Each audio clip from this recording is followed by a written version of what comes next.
Aujourd'hui, on est dans le jour 8. On est rendu dans le jour 8 de notre défi des 30 jours. Donc, pour briser nos chaînes. C'est le somme 20 qu'on va lire, on va étudier pour le jour 8. Donc, ici, on voit au chef des chantres, somme de David. Que l'Éternel t'exauce au jour de la détresse, que le nom du Dieu de Jacob te protège. Bon, ici, vraiment, le Seigneur, ici, répond au jour de la détresse. Que du sanctuaire, il t'envoie du secours, que de Sion, il te soutienne, qu'il se souvienne de toutes tes offrandes et qu'il agrée tes holocaustes. Bon, donc, vraiment, on voit ici qu'il est en train de demander David d'envoyer à Dieu d'envoyer des anges.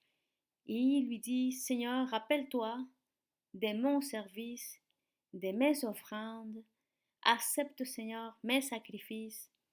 Donc, il est en train de rappeler Dieu ce qu'il a fait pour toutes ces choses qu'il a fait pour l'œuvre de Dieu. 5. Qu'il te donne ce que ton cœur désire et qu'il s'accomplisse tous tes desseins.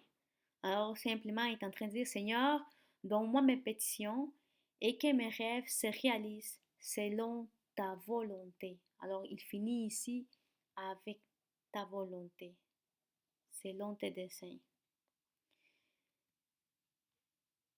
6. Nous nous réjouirons de ton salut. Nous lèverons l'étendard au nom de notre Dieu. L'Éternel exaucera tous tes vœux. Il est en train de dire David, là, premièrement, on a vu qu'il demande de secours, puis il est en train de lui rappeler à Dieu ce qu'il a fait pour l'œuvre de Dieu, pour le ministère, ses bonnes actions, ses œuvres, ses sacrifices, et puis ses offrandes. Donc, et maintenant, ici, il dit, nous nous réjouirons, nous lèverons l'étendard au nom de notre Dieu. L'Éternel exaucera tous tes vœux. Ça veut dire, il est en train de se réjouir d'avance du secours de Dieu. Alors, il est en train de dire, Seigneur, et je me réjouis d'avance et je témoignerai tes promesses, ta grandeur, tout ce que tu réalises pour ma vie. C'est ça qu'il est en train de dire. Numéro 7. Je sais déjà que l'Éternel sauve son ointe. Il exaucera des cieux, de sa sainte demeure, par le secours puissant de sa droite. Encore une fois, est en train de dire, je sais que le Seigneur écoute mes prières et je sais qu'il va m'aider, grâce à son aide puissante. Et puis, dans le 8, il dit, ceux qui s'appuient sur leurs chars, ceux-là sur leurs chevaux, nous invoquons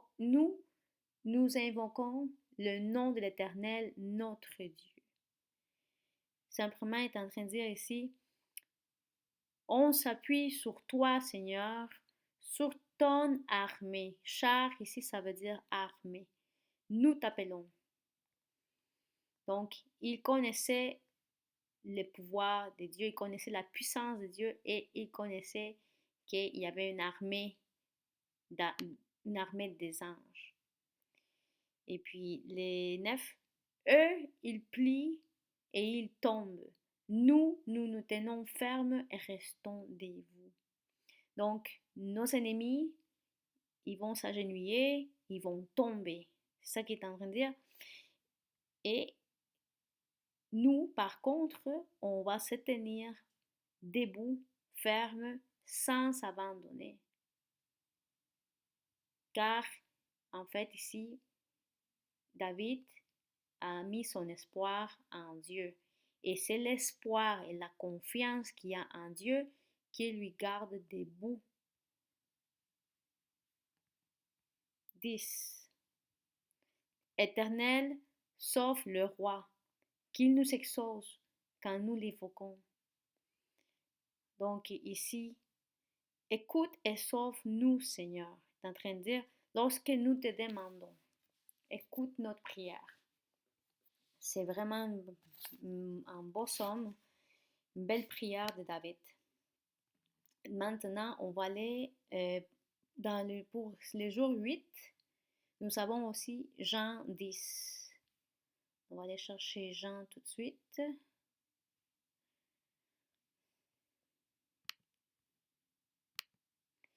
Puis ça va être Jean 10, 22 à 42. Donc, on va aller à 22, 42. Donc, ici, Jésus à Jérusalem pendant la fête de la dédicace, discours sur les rapports avec Dieu. Nouvelle hostilité de la part des Juifs et départ et séjour dans la paix. Okay. Donc, on célébrait à Jérusalem la fête de la dédicace. C'était l'hiver et Jésus s'est promené dans le temple, sous le portique de Salomon. Les Juifs l'entourèrent et lui dirent: Jusqu'à quand tiendras-tu notre esprit en suspens? Si tu es le Christ, dis-le-nous franchement. Donc, ici, il est au milieu des Juifs, dans le temple. On va le voir dans mes commentaires. Numéro 22. Donc, en fait, c'est juste une interrogation des Juifs. Il vient l'interroger. Et puis, Jésus leur répond. Il ne reste pas sans rien leur dire. Alors, il dit, je vous l'ai dit et vous ne croyez pas. Les œuvres que j'ai faites au nom de mon Père rendent témoignage de moi. Donc, il n'y a pas besoin de dire quoi que ce soit à ces gens-là qui l'interrogent, parce que ces œuvres parlent par eux-mêmes que Dieu, que c'est le Fils de Dieu. Donc, 25, Jésus les a déjà déclarés. Il a déjà parlé de son identité par sa parole et par ses œuvres. 26, mais vous ne croyez pas parce que vous n'êtes pas de mes brebis. Mes brebis entendent ma voix, je les connais et elles me suivent. Ça ici, ce verset c'est populaire, c'est très connu. Malgré le témoignage de Jésus, ces gens-là, ils n'y croient pas encore. Parce que ces gens-là n'appartiennent pas à Jésus. Ils ne sont pas destinés à être sauvés. Donc, il annonce que ceux qui ne croient pas en lui, c'est car ils ne sont pas destinés à lui. Car les croyants suivent Jésus et Jésus connaît d'avance leur cœur. Donc, les brebis, c'est les croyants qui reconnaissent Jésus comme leur sauveur et Jésus les connaît d'avance et connaît déjà d'avance leur cœur. Le 28. Je leur donne la vie éternelle et elles ne périront jamais et personne ne les ravira de ma main. Mon Père qui me les a donnés est plus grand que tous et personne ne peut les ravir de la main de mon Père.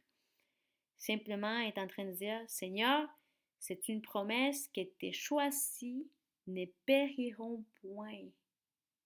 Ici, c'est une promesse que ceux qui ont été choisis ne périront point. Tu ne laisseras point voler tes brebis. C'est ça. Dieu est plus grand que tout, est en train de dire. Donc, ça, c'est une belle promesse pour ceux qui sont en train de prier pour des frères ou des sœurs qui se sont détournés de Dieu ou qui ont décidé de vivre leur vie selon le monde. Mais c'est une promesse que Dieu il va les ramener. 30. Moi et le Père, nous sommes un. Ici, on parle de l'unité du Père et du Fils. Alors, le 31, alors les Juifs prirent de nouveau des pierres pour les lapider.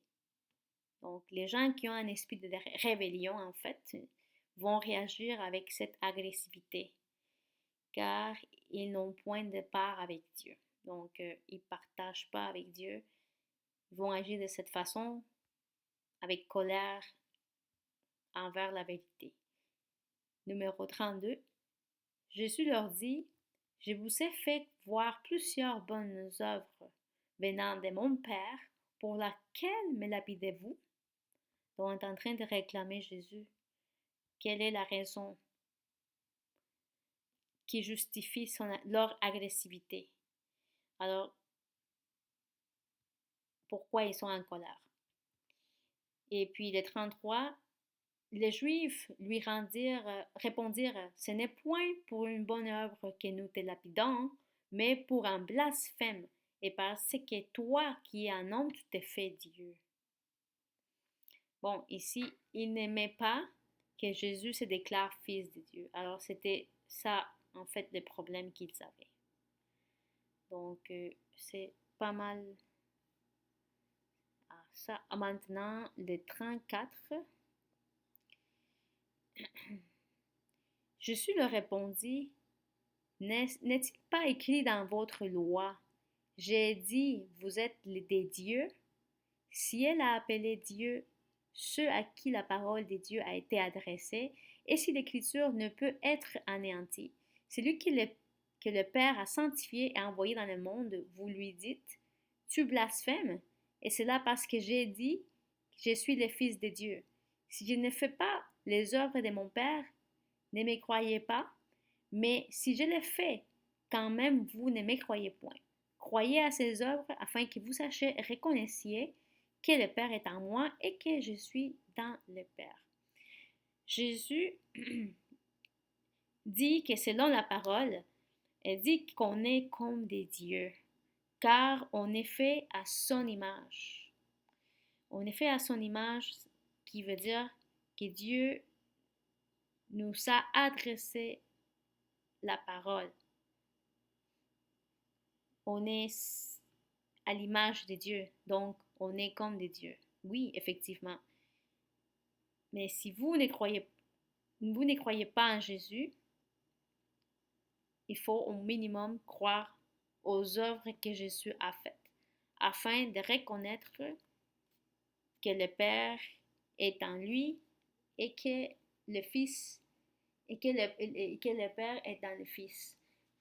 Donc, c'est juste en fait ce qui veut dire cette partie. 39. Là-dessus, ils cherchèrent encore à le saisir, mais il s'échappa de leurs mains. Jésus s'en alla de nouveau au-delà du Jourdain, dans les lieux où Jean avait d'abord baptisé, et il y demeura. Beaucoup de gens virent à lui, et ils disaient, Jean n'a fait aucun miracle, mais tout ce que Jean a dit de cet homme était vrai. Et dans ces lieux-là, plusieurs crurent en lui. Donc, Jean a donné témoignage de Jésus. Donc, Jésus, en fait, ici, on voit, il est parti, il a dû partir, car il avait donné des perles aux incrédules, comme il dit dans la parole, aux porceaux, pour à la fin gagner des ennemis. Donc, il s'est fait encore plus d'ennemis. Donc, mais ici, on voit que beaucoup de gens ont cru en lui, parce que Jean avait déjà fait le chemin, avait déjà prophétisé sur Jésus et tout ce qu'il allait accomplir. Donc, les gens y ont vu déjà cette prophétie s'accomplir et c'est pour ça qu'ils ont cru en Jésus. C'était ça pour le jour 8 et je vous laisse sur cela et je vous souhaite une bonne continuation encore dans notre relevé de 30 jours et on se voit, on continuera demain. Bonne étude et bonne journée.